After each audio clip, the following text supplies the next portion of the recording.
านบ้านมื้อนี้รู้สึกแนวใดโอ้มันเมื่อยจริงเมื่อยเอารู้สึกปลาปลื้มใจซั่นล่ะบ่ที่ได้ออกกำลังกายออกเหงื่อที่แห้งไปออกกับผู้ใบเอาแนวแดในการเนาะมาร่วมกระบวนการออกให้งานบ้านมื้อนี้รู้สึกแนวใดเนาะรู้สึกดีใจเลยดีใจหลายเนาะงานกันออกงานบ้านด้วยความเบิกบานมันชื่นบ่พร้อมหน้าพร้อมตากัน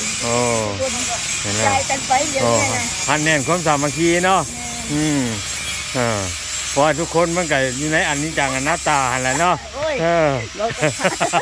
พ่อนี่แม่พ่อนี่แม่เมื่อยหลายพักผ่อนก่อนออกงานเมื่อยหลายโอ้ปลื้มใจไม่ว่าปลื้มใจว่าเด้อท้อเมื่อยน้อยเดียวปลื้มใจจะต่อปลื้มใจโดนยังมีครั้งนึงนี่ต่อมีเดือนนึงในการออกงานรวมหมู่แค่นั้นหันแน่นความสามัคคีบ้านเนาะเอาหัวหน้าสาวพันธุ์มียิงเตี้ยนนี่พอมึงดูเอามึงดูเถอะนะเอามื้อนี้อันนั้นชาวบ้านสีมงคลพากันมาออกงานรวมเด้อหมดบ้านสามัคคีกันภูมิใจดีใจหลายได้ไหมออกงานรวมที่บ้านสีมงคลเด้อต้นครับของประชุมนะครับของประชุมใหญ่ปะต้นรับของประชุมใหญ่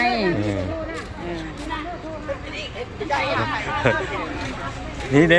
มีความเห็นเหรอเอาให้ความเห็นได้ไหมให้ความเห็นได้ไหมเอาในการออกงาน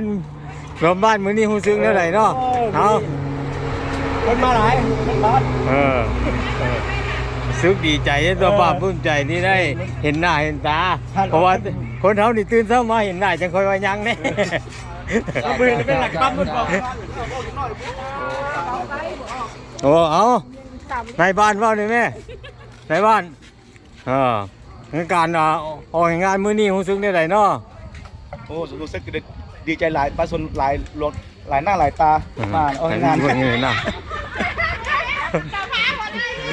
สบายเลิศแม่เอาสี่ทางคำถามเจ้าสบายดีเอาในการนำพาสมาชิกบ้านออกงานรวมหมู่ในมื้อนี้รู้สึกแนวใดเนาะความรู้สึกในการออกงานในครั้งนี้เนาะตามการที่นำของกันเทิงของพวกเราเพื่อให้มีกระบวนการสร้างการอนามัยสถานที่แต่ละบ้านนอนในที่ว่าที่สถานเมืองของพวกเราบ้านถึงคนของพวกเรากับความสามัคคีคือมันมีสูงเนาะมีไอ้น้องหลายคนแล้วก็ผู้ที่ไม่ได้มากับสนับสนุนเป็นประตูปัจจัยเป็นน้ำเป็นในช่วยเหลือให้อำนาจการปกครองบ้านของพวกเราเราคงคิดว่าการปกครองบ้านของพวกเราไปทำใจร้ายต่อพ่อแม่พี่น้องประชาชนของพวกเราที่มางานในครั้งนี้เนาะในบ้านเพิ่งจะให้ทัศนะไปเนาะในการนำพาสมาชิกบ้านออกให้งานและมีนักสาวธุรกิจนักธุรกิจแด่พ่อแม่ประชาชนชาวบ้านสีมงคลมาร่วมจิตร่วมใจสร้างพลังหนึ่งเป็นอันเดียวกันเนาะร่วมกันออกให้งานบ้านมีความมิติสมซื่นไอ้เด่นปีเด่นมีคำเห็นอย่างเนาะ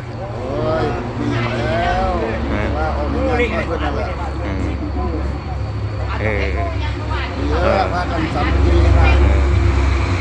ว่ากันเรียกกันสารสาวก็ไม่ได้สิยังสิงามบ้านเฮา